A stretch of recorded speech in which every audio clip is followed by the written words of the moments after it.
नमस्कार मैत्रिणींनो, मी रुपाली. माझ्या यूट्यूब चॅनलमध्ये तुम्हा सर्वांचं मनापासून स्वागत आहे. तर आज आपण ही खारी शेवची एकदम कुरकुरीत शेव आहे बघा. कुरकुरीत शेवची आपण रेसिपी बघणार आहोत. तर चला बघूया.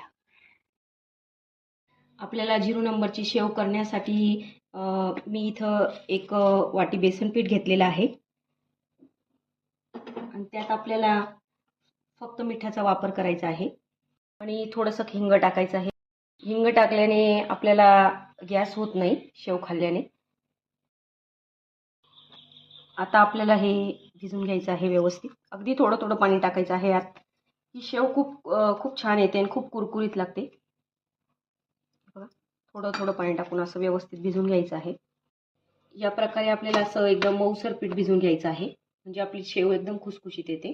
आपल्याला 0 नंबरचा हे घ्यायचं आहे. आता आपल्याला सोऱ्यामध्ये हे पीठ टाकून घ्यायचं आहे. शेव तळण्यासाठी मी तेल ठेवून घेतलेलं आहे. तेल आपलं छान तापलेलं आहे कडकडीत. तेल आपल्याला गरमच घ्यायचं आहे हे बघा. आणि अशी छान अशी आपल्याला शेव पाडायची आहे. हे बघा, जेवढं तुम्ही पीठ मऊ भिजवणार आहात तेवढी तुमची शेव खुसखुशीत येणार आहे. 3 ते 4 मिनिटं लागतं आपली शेव होण्यासाठी. आता एका बाजूने झाली की लगेच आपण थोडीशी उलटी करून घ्यायची आहे आणि फुल फ्लेमवरच आपल्याला ही शेव करायची असते, त्याच्यामुळे काही अडचण येतच नाही. हे बघा मैत्रिणींनो, आपल्या शेवचे बुडबुडे संपलेले आहेत.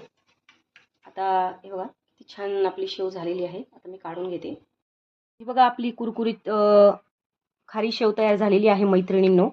तर नक्की ट्राय करा या पद्धतीने, माझ्या पद्धतीने शेवची रेसिपी. माझे व्हिडिओ आवडत असेल तर माझ्या चॅनलला सबस्क्राईब करा, लाईक्स करा, कमेंट करा आणि मला सपोर्ट करा.